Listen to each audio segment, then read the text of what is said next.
अबे ओ सफाई वाली, A1401 कहाँ पड़ेगा? 1401 क्या काम है मैडम? के काम है? और तू ये किस भाषा में बात कर रही है?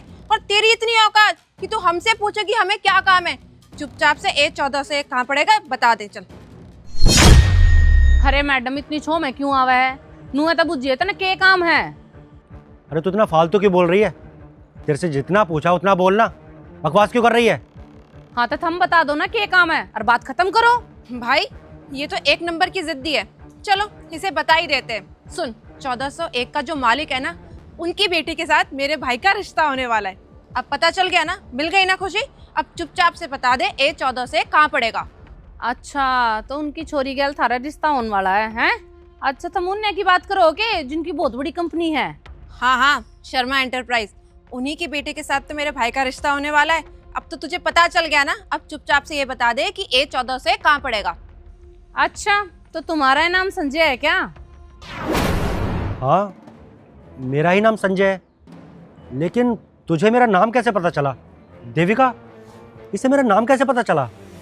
अरे भैया, इसमें इतनी चौंकने वाली बात कौन सी है? जब पापा आए होंगे ना आपका रिश्ता लेके, तो ये गवार ना यहीं पे झाड़ू लगा रही होगी और इसने सब कुछ सुन लिया होगा। सो सिंपल, क्योंकि इन लोगों की आदत होती है ना दूसरों की बातों को सुनना। अपना काम तो सही से करते नहीं है। सही कहा तूने। इन जैसे गरीबों को ना और कोई काम नहीं होता है। ये लोग अमीर होकर सिर्फ बातें सुनते रहते हैं और कुछ नहीं। एक बात तो माननी पड़ेगी, तुम दोनों बहन भाइयों ने ना बात करने की कति तमीज नहीं। अरे एक बात बता दूं थारत है, जो बड़े साहब है ना और उनकी जो बेटी है, उसने कति पसंद नहीं जिन्हें तमीज ना होवे। समझे? वह थारता बात भी नहीं करेगी। व्याकरण की तो बहुत दूर की बात है। सलाह दूं थारता है, चले जाओ एड़त है। अबे ओ, तेरी इतनी हिम्मत कि तुम मेरे भाई से तू करके बात कर रही है। और शायद तुझे पता नहीं है कि किसके साथ मेरे भाई का रिश्ता होने वाला है। अगर उनसे मैंने तेरी कंप्लेंट कर दी ना, तो बेटा तेरी ऐसी छुट्टी होगी ना कि जिंदगी भर तू याद रखेगी। मैं अच्छा कोई भी हूँ, पर मैंने जो बात कही है ना एकदम सच बोली है। ठीक, झूठ नहीं बोल रही मैं कुछ भी। अरे क्या सच बोला है तूने? इतनी देर से बकवास करे जा रही है। तेरे से जो एड्रेस पूछा वो बताना। ते मने नहीं बेरा, किसी और तो जाकर पूछ लो। अच्छा, एक तो तूने हमारा इतना टाइम वेस्ट कर दिया और ऊपर से एटीट्यूड में बात कर रही है कि मुझे नहीं पता। तुझ जैसे लोग ना बातों से नहीं मानते। अभी रुक जा, तेरे को ऐसा सबक सिखाती हूँ जिंदगी भर याद रखेगी।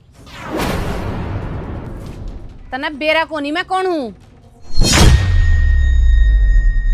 अबे ओ, 2 कौड़ी की काम वाली, तेरी हिम्मत कैसे हुई मेरी बहन का हाथ झटकने की? तू शायद जानती नहीं है कि हम लोग कौन है। अभी तुझे तेरी औकात दिखा देंगे। अरे भैया, आप भी किसके मुंह लग रहे हो? वैसे इसने ना हमारा बहुत टाइम वेस्ट कर दिया और दिमाग खराब कर दिया 100 अलग। भैया अगर थोड़ी देर यहाँ पे खड़े होके हम इससे बात करते रहे ना, तो मैं इसे पीट दूंगी। और भैया आपके पास नंबर तो होगा ना, आप एक काम करो, उस नंबर पे कॉल कर लो। काम का यहाँ खड़े होके क्यों टाइम वेस्ट करना है इसके साथ में? वैसे भी ये लोग छोटे लोग हैं। अरे हाँ देविका, तू एकदम ठीक बोल रही है। उसका नंबर तो मेरे पास होगा ही। हम खामखा से दिमाग मार रहे हैं। तो चल यहाँ से, मैं फोन कर लेता हूँ। हाँ भैया।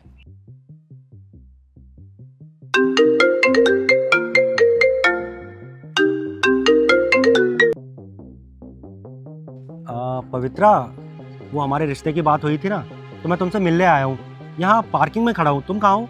हाँ तो मैं भी तो पार्किंग में ही खड़ी हूँ। पार्किंग में तो हम भी हैं, लेकिन तुम नजर नहीं आ रही। अरे छोड़ो, तुम एक काम करो, तुम ना घर वापस चले जाओ, बात ना बनेगी नहीं।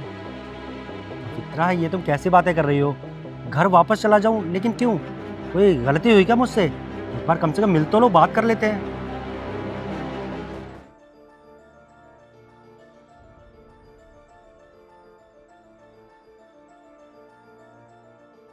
भैया ये तो वही लड़की है जिससे मिलने के लिए आए। अरे हाँ देविका, ये तो वही लड़की है जिससे फोन पर बात हो रही है। क्या मैं इस लड़की से मिलने आया हूँ? अरे पापा की चॉइस को क्या हो गया है? पापा ने इस गवार को, इस काम वाली को मेरे लिए चुना है। भैया मुझे तो ये लड़की ना एकदम बेकार लग रही है। इसको तो बात करने की तमीज भी नहीं है। पापा ने आपके लिए इस लड़की को पसंद किया है। भैया अगर आप इससे शादी कर लोगे, आपकी लाइफ तो बर्बाद हो जाएगी। बहन, तूने एकदम ठीक बोल रही है। अगर तुझे ही लड़की पसंद नहीं है ना, तो मुझे भी पसंद नहीं है। और इस जैसे गवार से मैं शादी नहीं करने वाला। पता नहीं पापा ने इसमें ऐसा क्या देख लिया जो इसे मेरे लिए चुना है। मैं इससे कोई शादी वादी नहीं करने वाला। बोल दूंगा पापा को जाके। तो चल अभी यहाँ से। अरे नहीं भैया, इसने हमारा इतना टाइम वेस्ट किया है, और वैसे भी हमें एक अमीर लड़की चाहिए थी शादी के लिए, और ये एक नंबर की गरीब फटीचर है, और इसने हमारा इतना टाइम वेस्ट किया। कम से कम इससे बात तो कर लें, सबक तो सिखा दे इसे। अरे देविका, मुझे यार किसी से बात नहीं करनी, तू चल ना यहाँ से। भैया प्लीज एक बार चलते ना, मुझे बात करनी है भैया। तू बोल रही है तो इसलिए चल। सुनो, मेरे पापा ने मेरे भाई की शादी के लिए जिसे पसंद किया था, क्या वो तुम ही हो? हाँ मैं ही हूँ, पवित्रा। क्या तुम्हारा ही नाम पवित्रा है? लेकिन पवित्रा, मेरे पापा ने बताया था कि तुम तो बहुत बड़ी कंपनी के मालकिन हो, लेकिन तुम यहाँ झाड़ू लगा रही हो और तुमने कपड़े भी इतने साधारण से पहने हैं। ये चल क्या रहा है, कुछ समझाओगे मुझे? हाँ वो क्या है ना कि मैं तुम्हारा एक छोटा सा टेस्ट ले रही थी। पापा ने तो मुझे कहा था कि जिस लड़के को उन्होंने मेरे लिए देखा है वो बहुत अच्छा है, लेकिन ये मेरी जिंदगी है ना, तो मुझे भी देखना था कि आखिर तुम कितने अच्छे हो। और तुम दोनों बहन भाइयों को देखकर ना मैं ये अंदाजा लगा चुकी हूँ कि तुम एक नंबर के बदतमीज हो। दो पैसे की तमीज नहीं है तुम लोगों को बात करने की। तुम दोनों को देखकर ये तो तय है कि तुम जैसे घटिया इंसान से मैं शादी तो करूंगी नहीं। और तुम लोगों के बोलने से मुझे अच्छे से पता चल गया कि तुम एक नंबर के निहायत घटिया इंसान हो। तुमने मुझे मेरे पहनावे से, मेरी बोली से इस तरह जज कर लिया कि मैं घटिया हूँ। हाँ, मेरी कोई औकात नहीं है। औकात तो तुम लोगों की नहीं है, और अब मैं तुमसे शादी तो करूंगी नहीं। और बस इसीलिए मैं तुम्हारा एक छोटा सा टेस्ट ले रही थी कि जो इंसान मुझसे शादी करने के लिए इतना बेताब है, वो आखिर मुझसे शादी करना चाहता है या मेरे पैसे से? मेरी सूरत देखकर मुझसे शादी करेगा या मेरी सीरत देखकर? इसलिए मैंने तुम्हारा टेस्ट ले लिया। और तुम्हें पता है मैं कितनी बड़ी कंपनी की मालकिन हूँ। जब मैं एक एम्प्लॉय को रखती हूँ ना अपनी कंपनी में, उसका भी टेस्ट लेती हूँ। तो ये तो मेरी ज़िंदगी का सवाल था, इसको मैं कैसे छोड़ सकती थी? इसीलिए मैंने तुम्हारा एक छोटा सा टेस्ट लिया जिसमें तुम बिल्कुल फेल हो गए। और हाँ, अब एक लास्ट बात, तुम दोनों बहन भाई ना यहाँ से चले जाओ। मेरे पास इतना टाइम नहीं है कि मैं वेस्ट करूँ तुम्हारे ऊपर। नहीं नहीं, प्लीज़ आप ऐसा मत कीजिए। मेरे भाई ना आपको बहुत ज़्यादा पसंद करते हैं। प्लीज़ आप उनसे शादी करने के लिए मना मत कीजिए। और ये जो भी कुछ हुआ ना, सिर्फ एक मिसअंडरस्टैंडिंग की वजह से हुआ, और कोई बात नहीं है। प्लीज़ आप मना मत कीजिए ना। हाँ पवित्रा, प्लीज़ तुम इस शादी के लिए मना मत करो। मैं सच में तुम्हें पसंद करता हूँ, बस ये तो एक छोटी सी मिसअंडरस्टैंडिंग हो गई थी, उस वजह से इतना कुछ हो गया। प्लीज़ इस रिश्ते को मना मत करो। ओहो, बहुत जल्दी रंग बदल लिया तुमने तो गिरगिट को भी पीछे छोड़ दिया। तुम्हें पता है तुमसे शादी के लिए मैंने हाँ क्यों की थी? क्योंकि मुझे ना तुम्हारे पापा का नेचर बहुत अच्छा लगा था, और मुझे लगा कि जब पापा ऐसे हैं तो बेटा भी ऐसा ही होगा। लेकिन नहीं, मैं गलत थी। तुम तो निहायत बदतमीज़ हो। तुम्हें तो दो पैसे की भी तमीज़ नहीं है बात करने की। और अब जब तुम्हारी हकीकत मेरे सामने आ गई है, तो मैं इतनी बेवकूफ़ तो हूँ नहीं कि अपने पैरों पे कुल्हाड़ी खुद ही मारूंगी। तो तुम यहाँ से चले जाओ। भाभी प्लीज़ ऐसा मत बोलो, हम लोग अपनी गलती मान तो रहे ना। ओ हेलो, मैं कोई तुम्हारी भाभी नहीं बनी हूँ जो तुम मुझे भाभी बोल रही हो।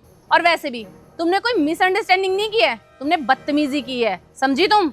और वैसे भी माफ़ी ना गलतियों की होती है, बदतमीजियों की नहीं। तो चले जाओ यहाँ से। लेकिन प्लीज़ एक बार बात तो सुन लो। निकलो यहाँ से, गेट आउट।